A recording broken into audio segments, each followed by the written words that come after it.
Bonjour à tous, je suis Francesco Contino et je suis professeur à l'UC Louvain et je vais vous présenter le spectacle « Pourquoi ça brûle, pourquoi ça explose ». Pour m'aider à présenter ce spectacle, j'ai avec moi Véronique Dias, qui est chercheuse à l'UC Louvain, et Julien Vervotte, qui est technicien dans ce laboratoire qui fait partie de la plateforme CREDEM. Alors on va faire un tas d'expériences et finalement le succès de ces expériences dépend de beaucoup d'autres personnes que ceux que vous allez voir. Entre autres Sciences Infuse qui a organisé ce spectacle, aussi les équipes techniques du MIL et d'Artaud, et également des gens qui ont permis d'élaborer ces expériences, et je voudrais nommer en particulier Hervé Delafontaine, Franck Esbois et François Billard. Pourquoi faire un spectacle sur le feu et sur les flammes? Finalement, est-ce que ce n'est pas une vieille technologie? Est-ce que ce n'est pas quelque chose qui est dépassé, du passé même? Est-ce que ce n'est pas quelque chose qui fait de la pollution et des problèmes? Nous allons voir ensemble que ce n'est pas aussi simple et qu'on pourrait avoir de la combustion propre grâce à une série d'expériences. Retournons très loin dans le passé, il y a environ 1 million d'années. Les archéologues estiment qu'il y a environ 1 million d'années, on a commencé à maîtriser le feu. Alors à l'époque, évidemment, c'était du feu de bois pour se nourrir, se chauffer, se protéger même. Et un geste aussi simple que d'allumer une bougie, comme celle-ci, n'est finalement pas aussi simple qu'on peut le croire. On a oublié, parce qu'on a évolué pendant toute cette période avec le feu en compagnie des flammes, qu'allumer une simple bougie n'est pas aussi simple et il y a en fait 3 éléments importants à mettre en jeu. Et c'est le triangle du feu, comme vous pouvez le voir derrière moi. Il faut d'abord un combustible, et là c'est ma cire, il y a 1 million d'années c'était du bois. Il faut un comburant, le deuxième élément du triangle de feu, qui est l'oxygène qu'on trouve dans l'air. Le troisième élément, c'est la source de chaleur. Alors pour allumer ma flamme, c'était mon allumeur ici, et maintenant c'est simplement la flamme qui s'entretient elle-même. Vous savez tous que lors d'un anniversaire, qu'est-ce qu'on fait? On souffle ces bougies, et finalement c'est retirer la source de chaleur, et du coup la flamme s'éteint. Il y a une autre manière d'enlever cette flamme, d'arrêter cette flamme, c'est d'enlever le comburant. Et on va faire une petite expérience ensemble. Alors, je n'ai pas besoin de mes lunettes tout de suite, où je vais verser le contenu de ce récipient sur ma flamme. Alors a priori, vous voyez, ma bouteille, elle semble vide, mais lorsque je la verse sur ma flamme, regardez ce qui se passe. Qu'est-ce qui s'est passé? Finalement, en renversant le contenu de cette bouteille, il y avait en fait du dioxyde de carbone, CO2. Le dioxyde de carbone est plus lourd que l'air et donc a remplacé l'air qui était tout près de ma bougie, n'a pas permis à l'oxygène, le comburant, d'accéder à la flamme et donc la flamme s'est éteinte. Un autre exemple qu'on trouve chez les pompiers, c'est de retirer à la fois une source de chaleur et la source de comburant. Quand ils pulvérisent de l'eau, ce qu'ils font en fait, c'est qu'ils injectent de l'eau sur la source de chaleur et l'eau, en s'évaporant, absorbe énormément d'énergie. En plus, quand elle s'évapore, cette eau prend la place du comburant et donc il y a non seulement plus de chaleur et plus de comburant et heureusement l'incendie peut s'arrêter. On va faire une expérience maintenant où je vais vous montrer la puissance de l'eau pour arrêter le feu. Je vais prendre des bulles que Véronique vient de faire et les mettre sur ma main et vous allez voir que je vais les allumer.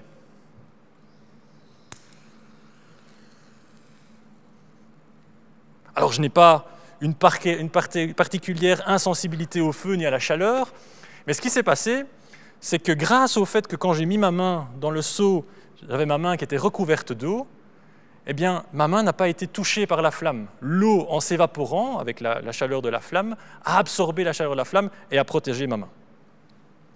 Alors parfois on a tous les éléments pour faire une combustion, on a les 3 éléments de notre triangle du feu, à la fois le comburant, la chaleur et le combustible. Et ici, en particulier, je vais utiliser un combustible qui fonctionne très bien, c'est la poudre de lycopode. Et malgré tout, vous allez voir, ça ne brûle pas aussi bien qu'on le croit.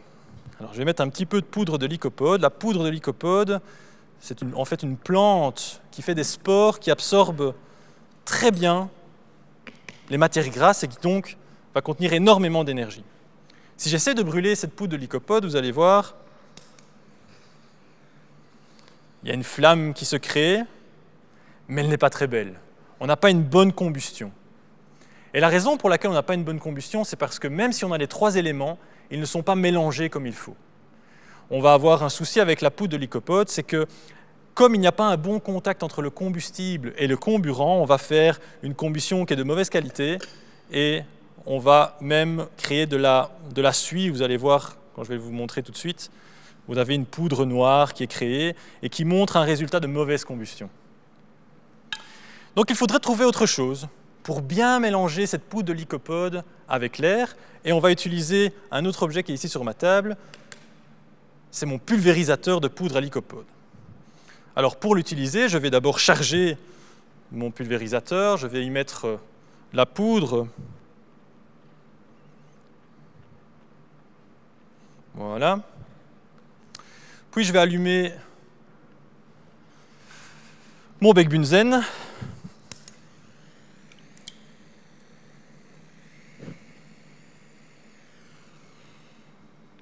Alors je vais m'équiper de lunettes, bien repositionner tout ça. Voilà. J'ai mes lunettes, pardon. Ok, c'est bon.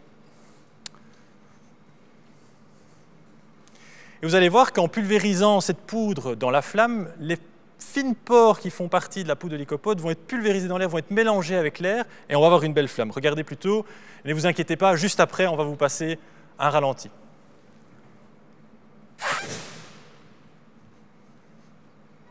Alors regardons ensemble le premier ralenti. Vous voyez, la poudre pénètre dans la flamme que j'ai créée avec mon bec bunzen, et ensuite commence à s'enflammer, et se propage tout du long, parce que simplement je continue à souffler de la poudre dans la flamme qui est créée. Et vous voyez cette superbe flamme qui se propage devant vous. C'est une image au ralenti. Vous pouvez voir vraiment les détails de la structure de la flamme. Alors, évidemment, il y a plein d'autres choses autour de nous qui sont combustibles, qui brûlent. Et même dans notre alimentation, si vous regardez au verso des paquets d'emballage, simplement comme de la farine, ben, ça peut être dangereux. Et Véronique va vous faire une démonstration. Voilà, donc vous avez vu que la poudre de lycopode pouvait vraiment s'enflammer. Maintenant, on va tester avec la farine, voir si ça peut s'enflammer aussi facilement ou pas du tout. Donc pour cela, je vais m'équiper. Voilà. Je vais remplir donc le tamis avec de la farine.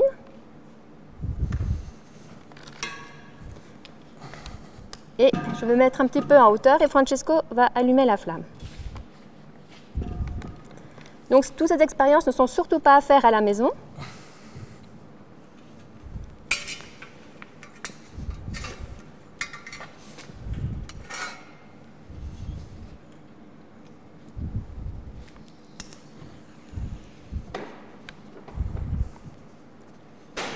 Voilà. Attention. Vous avez vu, c'est vraiment très dangereux puisque la poudre s'est enflammée instantanément, puisqu'en fait les petits grains de combustible de maïs, de farine, se sont entièrement enflammés puisqu'ils ont été mélangés à l'oxygène de l'air. Et d'ailleurs, cette poudre, cette matière combustible pulvérulente est à l'origine de beaucoup d'accidents, notamment dans les usines céréalières, mais également dans les silos à grains. Encore fréquemment, puisque même en 2018, dans la région de Strasbourg, il y a eu encore des explosions dans les silos à grains, et c'est vraiment très dangereux. Voilà, donc là, on vous a montré un petit peu la poudre qui avait une combustion pulvérulente et qui s'est oxydée, et on va montrer une autre oxydation, en fait. Comme les métaux, vous connaissez tous les clous et les vis qui rouillent. Donc Francesco va vous montrer l'expérience suivante. Alors, on va retirer la flamme. Et je vais en profiter pour vous expliquer un autre type d'oxydation. Effectivement, c'est la rouille. Si vous prenez un clou et que vous le laissez, à la limite, avec l'effet mélangé de l'humidité et de l'oxygène, vous finissez par avoir un clou qui est rouillé. Et simplement, l'effet de l'oxygène sur le fer. Il y a une réaction d'oxydation du fer par l'oxygène. Et donc, on pourrait penser qu'on pourrait faire aussi une oxydation comme une combustion, comme une flamme. Et évidemment, vous y attendez tous, si j'essaie de brûler mon clou avec mon brûleur, je n'arrive pas à le brûler. Par contre, c'est exactement le même problème qu'on avait tout à l'heure avec notre poudre de lycopode, c'est peut-être parce que le fer n'est pas présent en assez fine forme, d'une forme assez fine. Et donc ce que nous allons faire, c'est faire une autre expérience, mais cette fois avec une laine de fer. Une laine de fer qui est composée de très fins filaments, comme vous pouvez voir, et qui de ce fait, a un contact très fin avec l'oxygène autour d'elle. Donc si vous vous mettez avec cette laine de fer comme ceci et que je l'allume, vous allez voir que là, par contre, on va pouvoir brûler. Vous voyez qu'on a une réaction avec l'oxygène de l'air qui brûle les petits éléments de fer qui sont là, qui l'oxydent et qui émettent de la chaleur. Et donc, les métaux également émettent de la chaleur lors de leur oxydation. Évidemment, vous pouvez le voir, la couleur ici n'est pas celle de la rouille, parce que c'est un autre type d'oxyde, la réaction est totalement à une autre cinétique, une autre rapidité. Vous voyez que tout de même, on est limité par l'accès à l'oxygène, comme on l'était finalement dans les précédentes expériences, et donc on peut activer l'accès à l'oxygène en faisant rencontrer plus d'air par rapport à la laine de fer. Et donc je vais faire une autre expérience où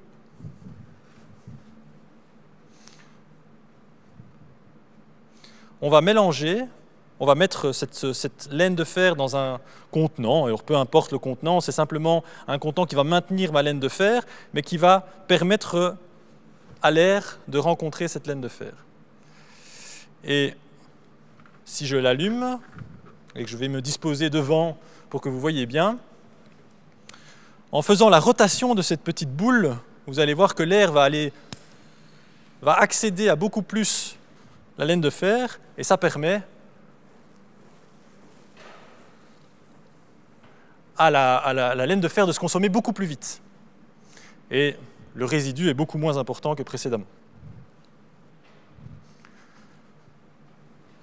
Alors, vous avez vu, les poudres, enfin les laines de fer et le métal est dangereux. Et d'ailleurs, ça mène à certains accidents, n'est-ce pas Véronique ? Par exemple, la poudre d'aluminium est vraiment très explosive, beaucoup plus que la poudre de farine par exemple. Il y a même eu des accidents en Asie, dans les usines Apple, à l'unité de polissage des coques d'iPhone, d'iPad. En fait, il y a eu une étincelle et comme il y avait de la poussière d'aluminium dans l'environnement, il y a eu une grosse explosion et malheureusement plusieurs décès. Donc c'est vraiment très dangereux. C'est pour ça qu'il y a des normes très strictes de sécurité dans toutes les industries et les usines.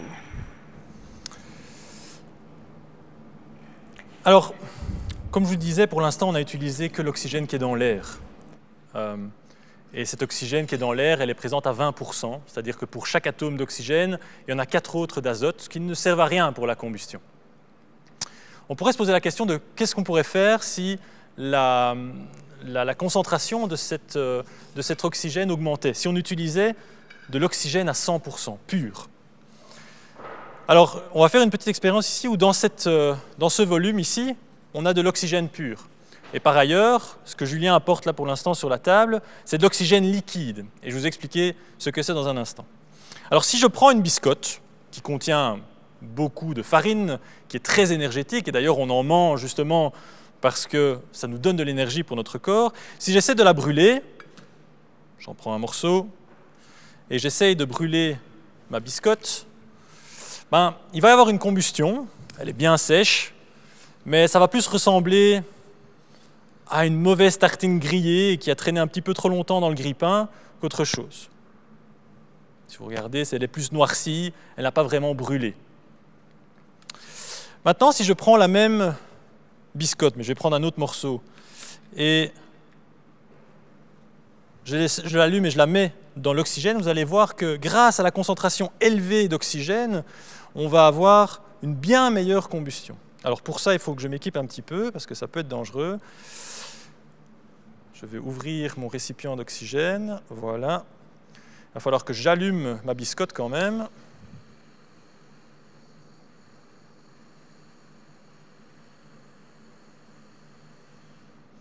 Et maintenant, je vais la mettre dans le contenant plein d'oxygène. Regardez ce qui se passe. La combustion est beaucoup plus importante. Si je la ressors, elle prend l'oxygène de l'air. Si je la mets à 100% dans l'oxygène, regardez comme ça brûle. Évidemment, dans un récipient comme celui-là, je ne sais mettre qu'une quantité limitée d'oxygène. C'est bien pour ça qu'on a apporté de l'oxygène liquide. L'oxygène liquide, quand elle s'évapore, elle est liquide parce qu'elle est à très faible température. C'est l'oxygène qu'on a dans l'atmosphère qui est très faible température, qui a été transformé en liquide.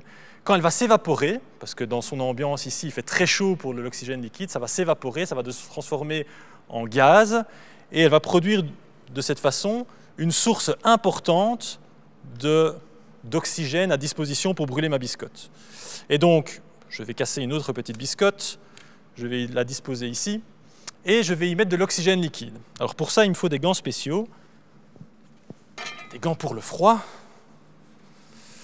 Alors. Et donc on a préparé ce petit récipient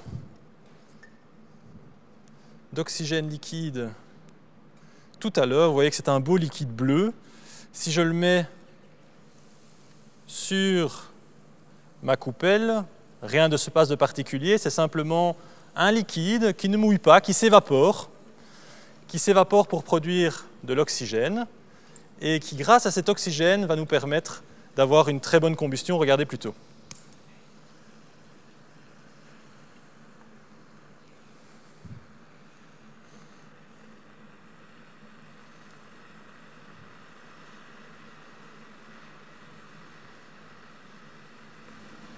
Donc, grâce à l'apport de cet oxygène en continu, il alimente la combustion, un peu comme quand on mettait la biscotte dans la bouteille d'oxygène, mais cette fois-ci, c'est grâce à cet oxygène liquide qui se produit en continu qu'on a pu avoir cette combustion. Alors c'est très froid, évidemment, quand je le prends, parce que l'oxygène liquide a évaporé à très basse température. C'est la fin de notre première partie. Et nous allons passer maintenant à la partie sur les explosions. Et donc on va faire un petit peu le ménage. On va enlever les éléments qui ne sont pas nécessaires.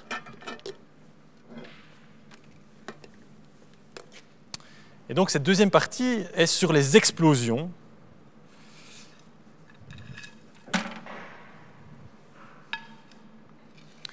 Et pour parler des explosions, évidemment, on doit commencer historiquement avec la poudre à canon.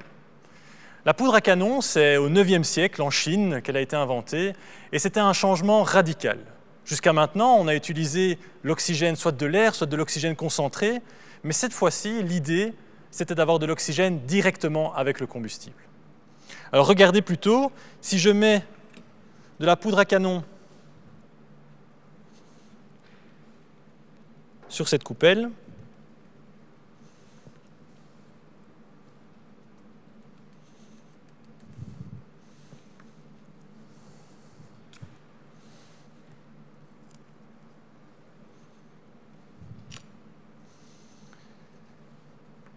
et si je l'allume, je vais mettre un gant pour l'allumer. Vous allez voir la réaction qui va se passer.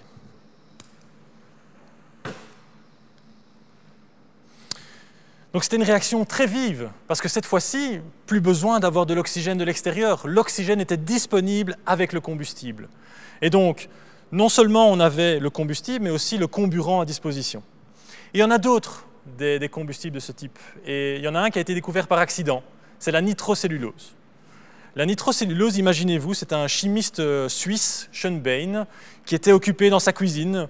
Et évidemment, il n'était pas en train de préparer un plat, mais plutôt en train de faire des expériences de chimie. Et à un moment donné, il renverse de l'acide sulfurique et nitrique. Et évidemment, il prend vite un morceau de tissu et éponge pour enlever l'acide. Une fois qu'il l'avait épongé, évidemment, le morceau de tissu, le morceau de papier était mouillé, et donc il le dépose à sécher tout près de sa cuisinière au bois. Et donc le dépose à sécher, et ce papier va sécher, et donc le produit ne va plus être imbibé dans le papier, mais après un certain temps, il a vu un flash tout près de sa cuisinière. En fait, il venait d'inventer la nitrocellulose sans le savoir, parce que le papier avait fondamentalement changé. Son matériau même avait changé, ce n'est plus le produit qui était dedans qui allait faire brûler, mais seulement le matériau qui avait été altéré. Alors si on prend un morceau de papier, et simplement ici un papier très léger, et si je le mets dans ma petite coupelle et que j'essaie de l'allumer, vous devinez ce qui va se passer, il va le brûler, et ce n'est pas particulier, c'est une combustion qui est relativement lente, encore une fois, parce que l'oxygène doit arriver jusqu'au papier. En plus, on va avoir un certain résidu, la combustion n'est pas parfaite. Par contre, si on prend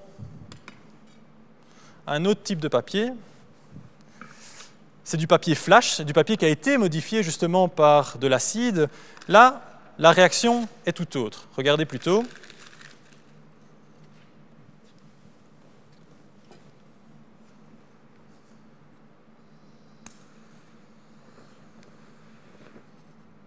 Et là, le résidu, il n'y en a plus.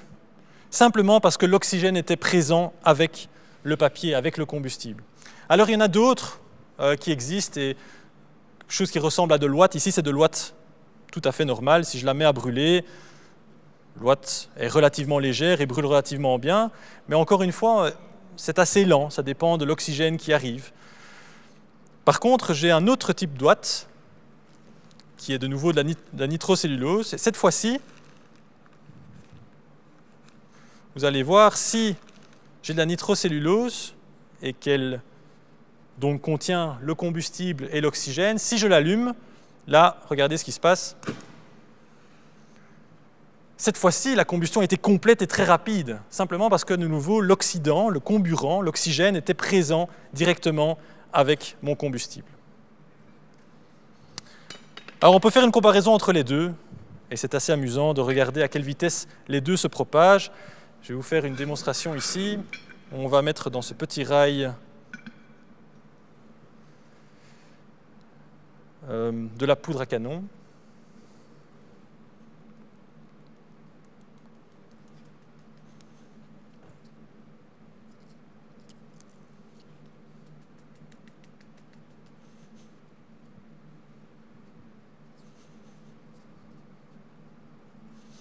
Voilà, je vais encore rajouter un petit peu.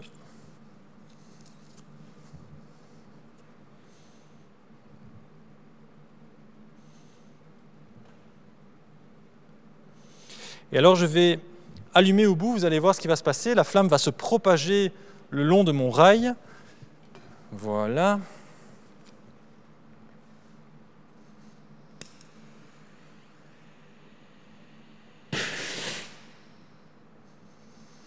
Et donc là, la poudre à canon s'est allumée un petit peu comme dans les dessins animés quand on allume une mèche et qu'elle se propage jusqu'à l'explosif. Je peux faire la même chose avec ma nitrocellulose, avec mon ouate flash.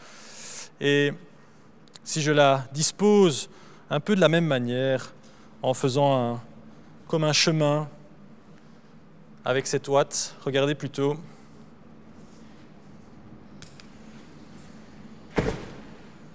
C'est beaucoup plus rapide que ma poudre à canon.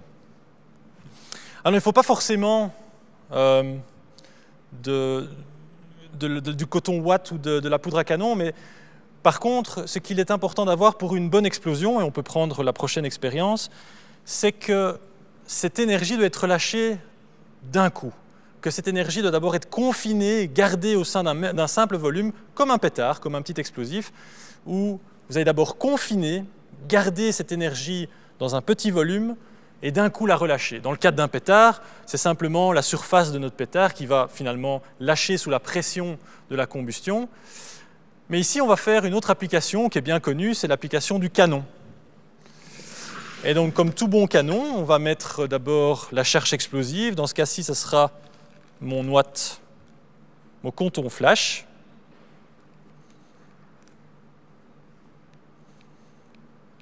Alors, j'en mets pas trop, voilà. Évidemment, il faut bien tasser notre charge. Voilà. Et puis on met les boulets de canon. Ici, on ne va pas confiner trop, on ne veut pas faire exploser le laboratoire, on veut simplement créer un petit canon, et ce sera donc des balles de ping-pong. On les fait bien descendre également. Voilà. Alors, on enlève les choses qui sont dangereuses, et je vais laisser Véronique allumer la charge. Merci. Attention.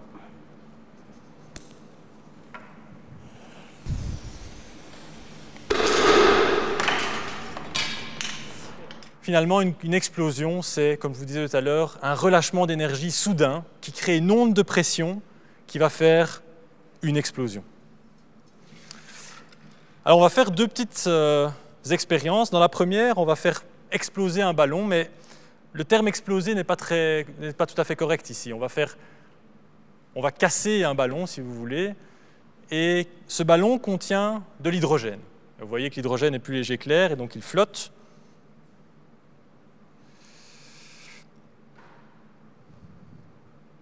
Et dans cette première expérience, vous allez voir que la combustion va être intense. On va voir on va voir une flamme, mais elle ne va pas mener à une explosion. Merci Véronique.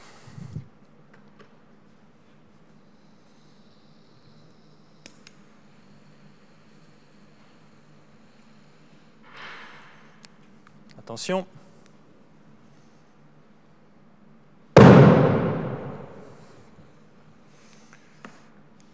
Alors vous avez vu, c'était une réaction quand même importante, mais le plus gros du bruit, c'était surtout le ballon qui explose. C'est parce que l'hydrogène qui était présent, bien qu'il y ait beaucoup d'énergie dans l'hydrogène, a réagi avec l'oxygène de l'air. Maintenant, on a prévu un autre ballon, et celui-ci est beaucoup plus dangereux. C'est un ballon qui contient de l'oxygène avec l'hydrogène, et dans les bonnes proportions. C'est-à-dire que c'est exactement la proportion qui nous permet d'avoir un relâchement maximum d'énergie. Alors, je vais l'attacher pour qu'il ne s'envole pas, parce qu'on a quand même encore un ballon qui est plus léger que l'air. Et je vais m'équiper, parce que cette fois-ci, on va avoir une réaction qui est bien plus importante et bien plus dangereuse.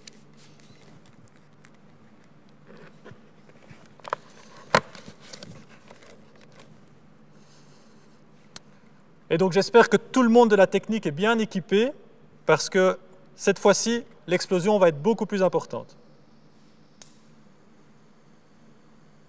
Attention.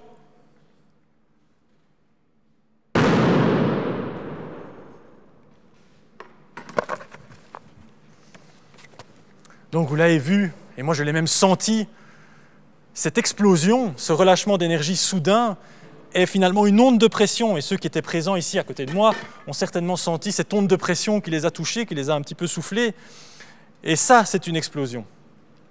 Mais il ne faut pas forcément une combustion pour avoir une explosion. Alors on va retirer les petits bouts de ballon, on peut emporter ceci, et Julien nous apporte un tonneau qu'on va utiliser pour notre prochaine expérience.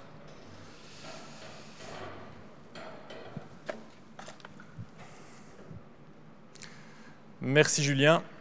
Dans la petite bouteille qui se trouve à côté de moi, j'ai quelque chose d'assez spécial, c'est de l'azote liquide. Vous vous souvenez, tout à l'heure, on avait de l'oxygène liquide très froid. De l'azote liquide, c'est de nouveau un peu la même chose. L'azote liquide est liquide à moins 196 degrés. Quand il est en présence d'une température supérieure, il commence à transformer en gaz, il a une ébullition. Et donc, si je le mets dans cette bouteille-ci, vous allez voir, il va commencer à bouillir. La seule chose qui fait qu'il ne bout pas instantanément, c'est qu'il a besoin de chaleur pour bouillir. Et donc, il a besoin que la chaleur vienne jusqu'à lui. Et ça prend un certain temps.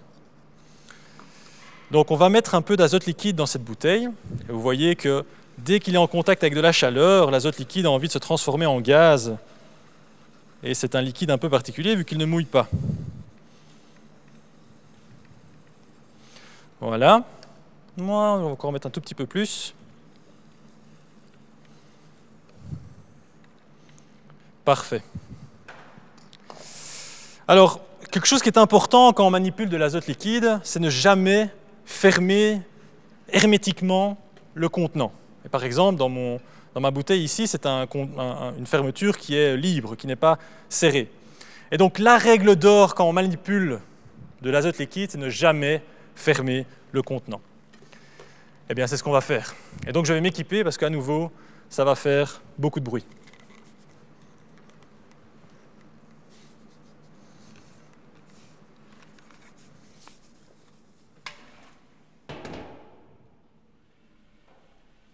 Et donc ça s'évapore, et après un certain temps,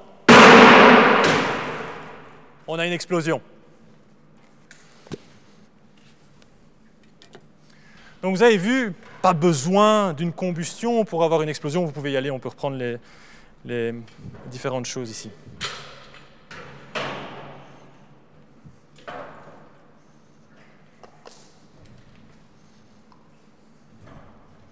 Alors c'est la fin de la deuxième partie et pour la troisième partie, on va parler de l'industrialisation et de l'importance de la combustion dans l'industrialisation. Alors évidemment, pendant, je vous disais, 1 million d'années qu'on maîtrise le feu, la plupart du temps c'était du bois. C'était, comme je le disais, pour se nourrir, pour se chauffer. Lors de l'industrialisation, on a commencé à utiliser des ressources fossiles, simplement parce qu'elles étaient plus faciles et plus accessibles. Et l'enjeu, c'était de transformer ces ressources fossiles en travail utile pour nos usines, pour nos transports ou toute autre activité industrielle. Un des enjeux, c'était vraiment de rendre cette combustion la plus, non seulement efficace possible, mais aussi la plus dense possible. Et donc, l'expérience que je vais vous montrer va vous illustrer comment on peut rendre cette combustion plus dense. Alors, je mets un petit peu d'alcool, et j'y reviendrai à l'alcool tout à l'heure. Et je vais allumer cela. Et en même temps, je vais allumer les autres ici, on en parlera tout à l'heure, ils vont faire des jolies petites flammes.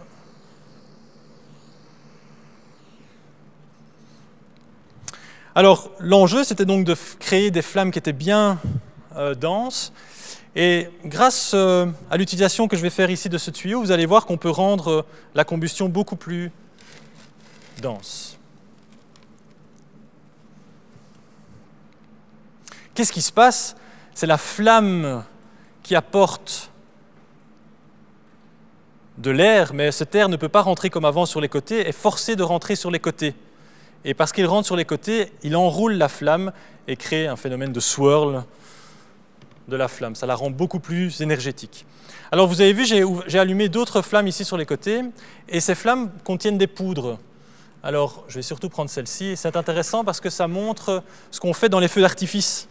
En particulier, on utilise des poudres spéciales qui, lorsqu'elles sont excitées par la combustion, font une certaine couleur. Regardez plutôt. Là, par exemple, c'est du verre, on a pris du cuivre, et à côté, la combustion est un peu plus petite, mais je vais essayer de l'attraper quand même. On a du lithium, et ça fait une belle couleur rouge.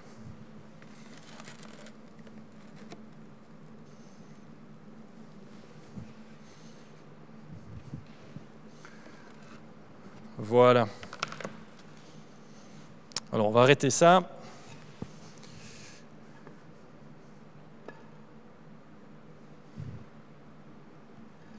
Et on va passer à la deuxième expérience de cette industrialisation, qui est finalement les combustibles qu'on connaît bien dans le transport. Vous connaissez les voitures essence ou voitures diesel. Eh bien, ces véhicules utilisent des combustibles qui sont différents. Ils utilisent de l'essence ou du diesel. Et ces combustibles sont très différents dans leurs propriétés. Par exemple, ceci, c'est de l'essence. Si je la verse dans cette petite coupelle et que j'essaie de l'allumer, ça va brûler très facilement. L'essence est très volatile. Par contre, si je mets du diesel dans cette petite coupelle et que j'essaie de le brûler, rien ne va se passer. Le diesel n'est pas du tout volatile et ne va pas brûler malgré mes essais. Pour une voiture, et vous voyez que ça fait beaucoup de fumée, ce n'est pas une très bonne combustion, on verra comment bien brûler l'essence dans quelques instants. Mais d'abord, on va essayer de comprendre comment on pourrait brûler le diesel, et là, on va devoir faire comme la poudre de lycopode. Finalement, on va devoir bien la mélanger avec l'air, et pour ce faire, on va faire un spray de diesel. Alors, regardez plutôt, je vais juste prendre mon gant.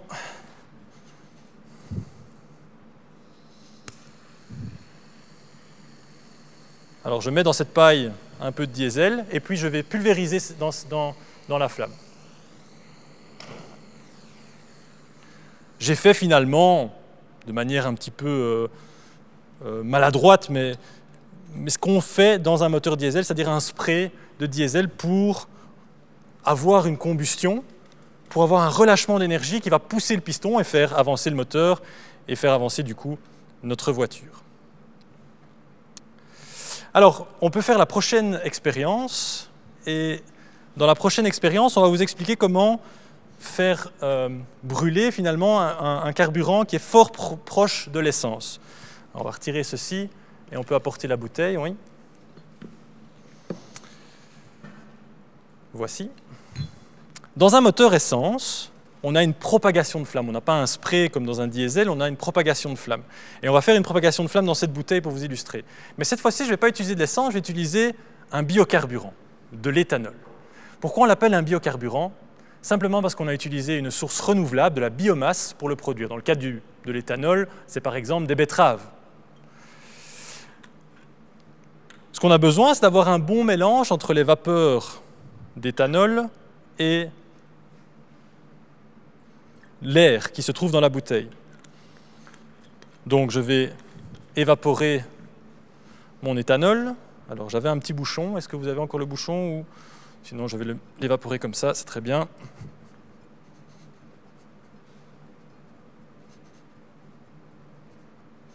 Voilà, quand on a évaporé suffisamment d'éthanol, je vais essuyer mes bêtises.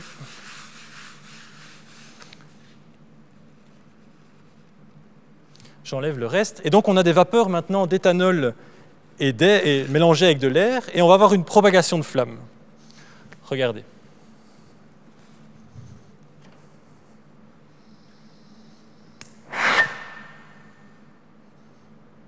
Vous avez vu mon front de flamme. La flamme s'est propagée depuis l'entrée jusqu'à la sortie, et là il reste encore un petit peu des vapeurs qui finissent de brûler.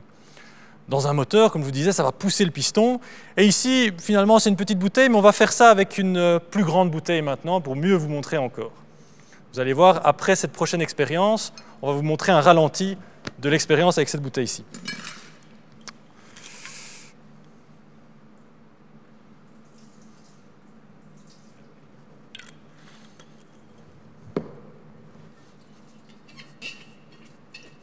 Alors, de nouveau, je mélange bien mon éthanol avec l'air qui était contenu dans cette grosse bouteille en verre. Il faut un peu de temps, hein, elle est un peu plus grande. Voilà. Le surplus, on va le jeter dans la petite poubelle que j'ai derrière ici.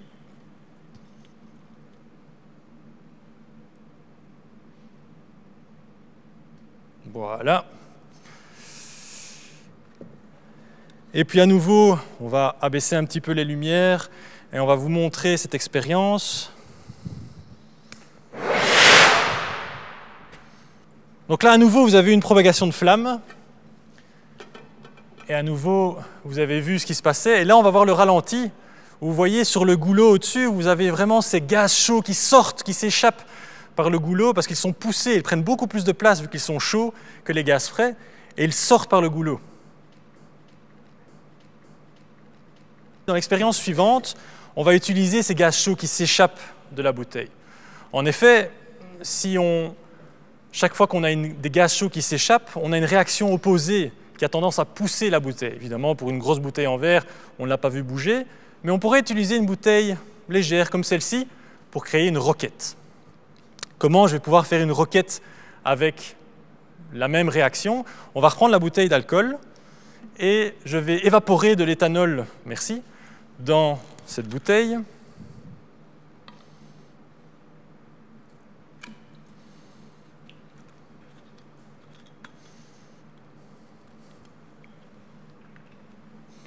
Je vais à nouveau bien mélanger, je vais boucher avec bien secouer, bien mélanger les vapeurs avec l'air. Une fois que j'ai bien secoué, j'enlève le surplus. Et cette fois-ci, regardez, je ne vais pas laisser la bouteille ouverte, je vais lui mettre un bouchon avec un tout petit trou. Grâce à ce tout petit trou, les gaz vont être forcés de passer par ce tout petit trou et vont être accélérés lors de leur sortie. Comme ils vont être accélérés, ils vont sortir très vite, la bouteille va avoir tendance à partir de l'autre côté et on va avoir une roquette. Regardez plutôt.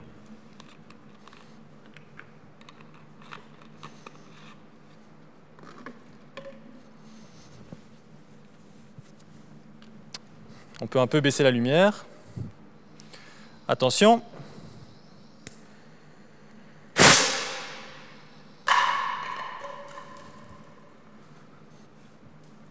Donc là, vous l'avez vu, on a eu une réaction, la propagation de la flamme qui a créé des gaz chauds et qui a eu cette combustion. Et vous allez voir le ralenti, vous allez vraiment voir cette propagation dans la bouteille qui pousse la bouteille hors de mon mortier que vous avez vu ici.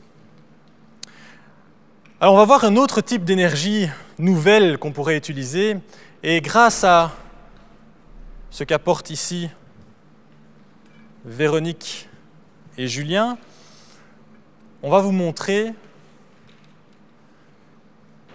une réaction, l'électrolyse. Alors c'est un peu particulier, on va produire de l'hydrogène. L'hydrogène, c'est un petit peu un nouveau combustible. Imaginez, vous avez un monde où tout est de l'énergie renouvelable. Vous avez du soleil et du vent, et évidemment, le soleil alimente votre panneau solaire, mais pendant la nuit, vous n'avez pas de panneau solaire, et donc il faut stocker cette énergie. D'une certaine manière, l'hydrogène, c'est un petit peu comme une batterie. Ça va nous servir à stocker cette énergie. Et on va vous montrer que ça marche très très bien. Il y a de l'énergie dans cet hydrogène. Regardez, je vais faire des petites bulles à la surface de cette eau savonneuse avec mon hydrogène. Et si j'en collecte suffisamment, alors ici ce sont des petits électrolyseurs, évidemment dans des applications industrielles on aurait des choses bien plus grandes. Mais tout de même, normalement avec ça je devrais avoir assez. On va essayer. Vous avez vu, petite réaction, un tout petit peu d'hydrogène. On va refaire la même expérience qu'avec la roquette, mais cette fois avec de l'hydrogène. Alors regardez, je vais remplir ma bouteille. Pour l'instant, elle contient de l'eau, donc rien de spécial. Et je vais remplacer cette eau par de l'hydrogène. Je vais remplir avec de l'hydrogène. Alors, je vais retirer le petit bouchon ici. Voilà. Vous voyez, ça se remplit avec de l'hydrogène. En même temps, celui-ci est en train de se vider. Il continue à en produire, donc je vais laisser le tuyau là-dedans. Et je vais ouvrir l'autre également. C'est la recherche qui est faite d'ailleurs dans notre institut sur les électrolyseurs, donc c'est très intéressant. On collabore avec d'autres chercheurs sur cette installation. Alors, hop. Voilà. Donc je me crée ma petite réserve d'hydrogène. Là, j'ai une bonne quantité. On va pouvoir faire l'expérience. Je pense que j'en ai assez. Alors pour l'instant, j'ai de l'hydrogène. Je vais vider la bouteille de son eau et l'air va rentrer et va remplacer l'eau qui était à présent dedans. Et donc je vais avoir un mélange air-hydrogène. Et l'air contient l'oxygène. Donc j'aurai un bon mélange qui sera quand même explosif. Hop, je le bouche. Maintenant, j'ai de l'hydrogène et de l'air, et je vais le disposer à nouveau sur mon pas de tir. Alors, j'ai mon petit bouchon de nouveau avec le petit trou. Je le dispose sur mon pas de tir, je regarde juste que j'ai tout mon matériel, oui.